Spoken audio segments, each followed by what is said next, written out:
इस वक्त एक ब्रेकिंग न्यूज आ रही है कि सूत्रों के हवाले से कि आने वाले दिनों में और भी कार्रवाई जो है वो संभव है और साथ साथ ये भी बताया जा रहा है कि पाकिस्तान को सबक सिखाना ही मकसद है। जिस तरह की आतंकी गतिविधियां लगातार पाकिस्तान से चलती रहीं या पहलगाम हमले के पहले भी पाकिस्तान में सेनाध्यक्ष ने जैसे बांटने वाले भड़काने वाले बयान दिए हैं, उसके बाद पहलगाम का आतंकी हमला हुआ और लगातार आतंकी हमले झेलता रहा है भारत और इनका जवाब जो है वो दिया जा रहा है। आने वाले दिनों में और भी कार्रवाई जो है वो संभव है।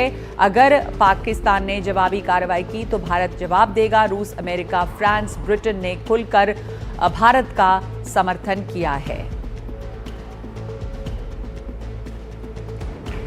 तो सैन्य कार्रवाई से पहले दुनिया का समर्थन जुटाया है भारत ने। रूस और अमेरिका, फ्रांस और ब्रिटेन ये सभी भारत के साथ हैं। आपको एक बार फिर से ध्यान दिला दें कि व्लादिमीर पुतिन ने प्रधानमंत्री मोदी को फ़ोन किया था और बताया था, ये आश्वासन दिया था कि भारत के साथ खड़ा हुआ है। रूस और डोनाल्ड ट्रंप का भी इसके ऊपर इस प्रतिक्रिया आई है। हालांकि उन्होंने उम्मीद जताई है कि जल्द ही उम्मीद करते हैं कि ये युद्ध जो है वो और भड़के नहीं, थम जाए। लेकिन जो सूत्रों के हवाले से खबर आ रही है उस पर और जानकारी के लिए हमारे साथ जुड़ गए मेरे सहयोगी अखिलेश शर्मा। अखिलेश, अभी ये पहली कार्रवाई, जवाबी कार्रवाई की गई जिसमें कि भारतीय सेना को कामयाबी मिली है। अब ये कयास लगाए जा रहे हैं कि क्या पाकिस्तान की तरफ से कोई जवाबी कार्रवाई होती है और आगे का क्या यहाँ पर प्लान ऑफ एक्शन होगा, तो इसकी पूरी तरह से तैयारी है। और दूसरी ये भी कि तमाम बड़े देश जो हैं, दुनिया का समर्थन जुटाया है भारत ने और साथ ही हमले के बाद जानकारी भी दी है यूएनएससी की बैठक में। देखिए, महत्वपूर्ण बात है कि आज जो कैबिनेट की बैठक हुई उसमें रक्षा मंत्री राजनाथ सिंह की ओर से करीब 3 से 4 मिनट का प्रेजेंटेशन दिया गया। ऑपरेशन सिंदूर को लेकर सारे जो तथ्य हैं मुख्यमंत्री के साथ साझा किए गए। बताया गया कि भारत ने किस परिस्थिति में फैसला किया और किस तरह से इसको सेना ने अंजाम दिया है। बताया गया कि 2 मोर्चों पर भारत ने पाकिस्तान जो आतंकवादी ठिकाने उनके खिलाफ कार्रवाई की है। पहला तो वायुसेना की ओर से आसमान से जमीन पर मार करने वाली मिसाइलें छोड़ी गई और दूसरी तरफ जमीन से जमीन पर मार करने वाली मिसाइलों को भी दागा गया। तो इस तरह से 2 मोर्चों पर पाकिस्तान जो आतंकवादी ठिकाने उनको निशाना बनाया गया। साथ ही ये भी कहा गया कि अगर पाकिस्तान जवाबी कार्रवाई करता है भारत उसके लिए पूरी तरह से तैयार है और वो भी कड़ी से कड़ी कार्रवाई करेगा। इस बात का भी इशारा दिया गया है कि अगर पाकिस्तान आतंकवाद को बढ़ावा देना रोकता नहीं है तो आने वाले दिन में आतंकवादी ठिकानों पर भारत इसी तरह के हमले कर सकता है, जैसा कि ऑपरेशन सिंदूर में किया है। ये भी एक महत्वपूर्ण बात इससे निकल करके आई है। ये भी कहा गया है कि भारत ने पिछले 15 दिनों में जिस तरह से कूटनीतिक मोर्चे पर सफलता पाई है, जो समर्थन जुटाया है, उसी का परिणाम है कि जो संयुक्त राष्ट्र सुरक्षा परिषद के 5 परमानेंट मेंबर 4 भारत के साथ खड़े दिखाई दे रहे हैं। वहीं चीन भी जो है वो खुलकर पाकिस्तान के साथ नहीं आया है, सिवाय तुर्की के पाकिस्तान के समर्थन में कोई भी बड़ा देश नहीं होता है। चीन खुलकर समर्थन में नहीं आया है, लेकिन चीन की तरफ से लगातार पाकिस्तान को मदद मिलती रही है, चाहे वो हथियार हों या पाकिस्तान जो है उसका ऑल वेदर फ्रेंड या एलाई जो है वो बना रहा है। धन्यवाद आपका अखिलेश इस जानकारी के लिए। आगे बढ़ते हैं। मंत्रिमंडल की बैठक के बाद केंद्रीय मंत्री जितिन राम मांझी ने भी यही बात कही है। उनसे बात की हमारे सहयोगी मनोरंजन भारती ने। ऑपरेशन सिंदूर के बाद कैबिनेट की बैठक हुई है और उसके बाद सभी मंत्रियों को निश्चित रूप से ब्रीफ किया गया होगा। वहां पर प्रधानमंत्री ने भी बात की है। सर, जितिन राम मांझी साहब केंद्रीय मंत्री हमारे साथ हैं। सर, आप सबको ब्रीफ तो जरूर किया गया होगा ऑपरेशन सिंदूर के बारे में। देखिए, प्रधानमंत्री जी कैबिनेट में जो ब्रीफ किए हैं उन बातों की चर्चा हम नहीं कर सकते। नहीं कर, मुझे उसकी ऑथोरिटी वो अश्विनी वैष्णव जी हैं, वो अपना देंगे या दिए होंगे।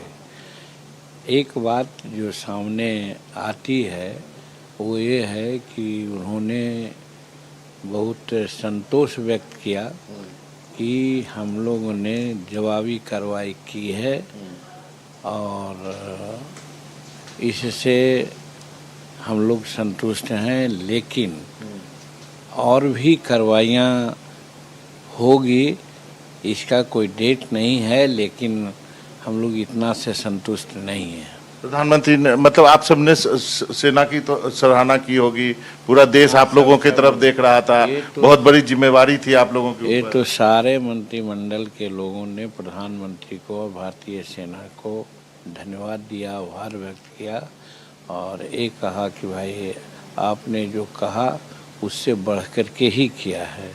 इसके लिए बहुत बहुत धन्यवाद। सब लोगों ने, सभी मंत्रियों ने उनको धन्यवाद दिया।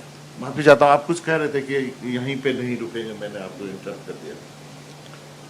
नहीं, सवाल ये है कि बार बार वो बोल रहे थे कि ये एक्शन हम लोगों ने लिया है किसी जनता के खिलाफ नहीं लिया है, कोई देश के खिलाफ नहीं लिया है, कोई सैनिक के खिलाफ नहीं लिया है।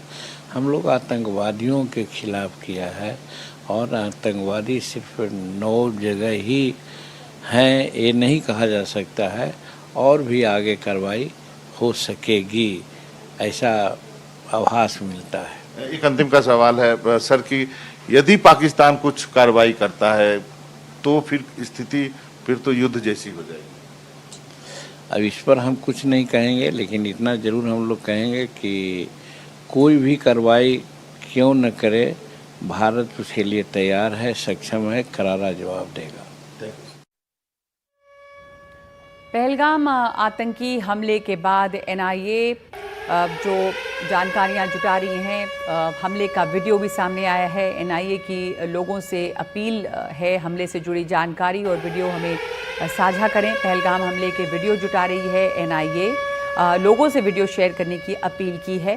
पहलगाम हमले से जुड़ी जानकारी देने के लिए आप इन नंबरों पे जानकारी दे सकते हैं। 9654958816 या फिर 01124368800। इन नंबरों पर कॉल करके आप जानकारी दे सकते हैं। एनआईए के वरिष्ठ अधिकारी फ़ोन करने वालों को संपर्क करेंगे। एजेंसी पहले से ही घटना के बहुत से वीडियो और फोटो की जांच कर रही है।